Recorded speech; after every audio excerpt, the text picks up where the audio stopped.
What's up, guys? Fuad here, back on Viper Sport. Today, it's another episode of the one, the only 90 plus 10 show where we react to games. And when I say we, I mean me and my partner, Jacob.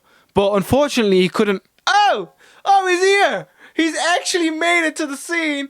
Guys, it's an unbelievable transfer. I don't know how he's come, but he's here. We couldn't find a way to do it because, he's got terrible Wi-Fi. He can't afford... good Wi-Fi, unfortunately. So if you want to donate to the Jacob Flowers Wi-Fi Foundation, you can do. But as we know, he is an Arsenal fan. So he is going to give us his quick reaction to the game. Boy, you beat Arsenal somehow. Tell us how you did it. Well, no, we didn't beat Arsenal. We didn't beat ourselves. We beat Liverpool, mate. So yeah, if I'm gonna Arteta is probably one of the best managers of all time. It was a dominant performance by us. Probably one of the best Liverpool sides we'll ever see, and we just absolutely demolished them. We were unreal, mate. And to be honest, we're going to be an unstoppable force. Not really, we're shit. Let's be honest. Terrible performance. Virgil van Dijk turned into Mustafi, and Alisson turned into Karius. We basically just got given 3 points by Liverpool. Cheers, mate. I'll take that. But you know what? 3 points is 3 points. We'll take it.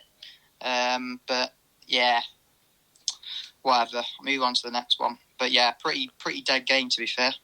But you know what? The one time you guys needed to show up, the one time Arsenal needed to show up was today to defend their 100-point thing from back in the day. Because if Liverpool were about to beat your record, and even though Arsenal have had this terrible season, the one time they need to show up, they somehow beat the champions. Mate, I don't know what you're on about. We don't have a 100-point record. You do. It's Man City who have the record. I'm sure Arsenal have a record too. No, what about the invincible season? It's Man City. Basically, Man City had the record. Well, they didn't have anything to play for, really. And that's why I think they've gone off the ball. But to be honest, I don't think it was that. I think it's the fact that we are just so good, and we're going to win the league next year. Pipe down. All right, I've got a question for you, though. Since the comeback, since the lockdown ended, Liverpool, even though they were crowned champions, they've not really shown us any strong sign that they're going to come back next season and, whitewash them or even have like a really good ride to the title. Do you think this one-year wonder for Liverpool, is clearly coming to an end, and next season, it won't be anything like how it's been this season? No, I just think, they're still high on Coca-Cola and whatnot they've been drinking after the league win, to be honest, mate. That's all it is. That's why Virgil van Dijk is turned into Mustafi. And I think the only player who impressed me tonight was Mane. The rest of them weren't that great. I mean, Robinson was putting crosses in.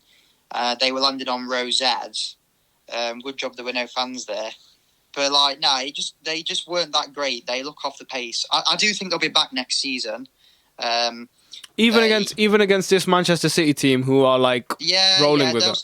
They'll still rival Man City. They're still the two top best teams in the league. But obviously, after our dominant display tonight, obviously there's another superpower in town, and it's called Arteta with his elite hairline, and it's going to rub off on the players. And I tell you what, it's only a matter of time. Save this video before Arsenal are back. That was absolutely terrifying, mate. No, on a serious note, though, Arsenal haven't looked absolutely terrible. I felt like Arteta was finding his feet at the club, especially after the comeback. It's like you can't expect Arteta to run with the team that he's been given. It's not the greatest Arsenal team ever. It's a terrible Arsenal team, and somehow he's finding his feet. A bit like Ole Gunnar Solskjaer's finding his feet. A bit like Frank Lampard's finding his feet. All those three clubs are finding the managers are finding their feet. Realistically, as an Arsenal fan, hold on. As an Arsenal fan, though, where do you think your club and your manager realistically can finish next season? Bloody hell, what's this BBC interview? Mate, Ole Gunnar Solskjaer, the only thing that Ole Gunnar Solskjaer and Lampard have found is their pockets, mate. Because they're just splashing the cash left, right and centre. It's all right when you've got someone who costs 80 million in your midfield. to be fair, we've got £72 million winger. Hold on, what about Chelsea? We didn't sign anyone and we lost our. Oh mate, shut your mouth! You signed bare players. Who? We didn't sign anyone in the beginning of the season. We were on a transfer ban, boy. You have now. We were on a they've not even played. They've not played. I don't want to hear it. I will slap you. I will slap you. Chelsea and Man United have got better squads than us, and Arteta's showing, that he's elite. His levels above Ole and Lampard, and it's just a matter of time before he overtakes Guardiola and Klopp. I thought Tottenham fans were the deluded ones, but unfortunately, as we've learned today, one of my more admired fan bases like Arsenal, I had respect for them. Tonight they've shown that once they get a victory, they're like freaking Liverpool. They run with it. They can't shut up. One more question, mate. Your boy Claude's been sacked off AFTV. What's your reaction? It's time to go! Oh, shit, man. What the hell? Tragic, absolutely. My initial reaction to that is that obviously, I think the comments, obviously, we know, Arsenal Fan TV does mainly represent a working class fan base. We know this, no disrespect, but I just think that a lot of not just working class people, because middle class people obviously it's nothing to do with class. But all I'm trying to say is that obviously they're known for being the voice of the fans, and true colours are going to show, especially in live broadcasts. And Claude said something that's obviously offensive, it's racist, and obviously rightly so. He's been kicked off Arsenal Fan TV, which I think is the right decision, because obviously we want to end racism, not just in football but in the entire world. But I just think it should have been, they released an apology video, which is fair enough, but I think people are saying they tried to sweep it under the carpet, possibly, but at the end of the day the right decision has been made now, so yeah, that's all that matters. All right, well, my bulb decided to go off while this started. Luckily enough, I had my light, which is, showing the beauty of my face. My arm is also hurting from holding your dreadful ass up off my camera. So guess what, Jacob? I'm gonna kick you off right here, you deluded Arsenal fan. Say bye, guys.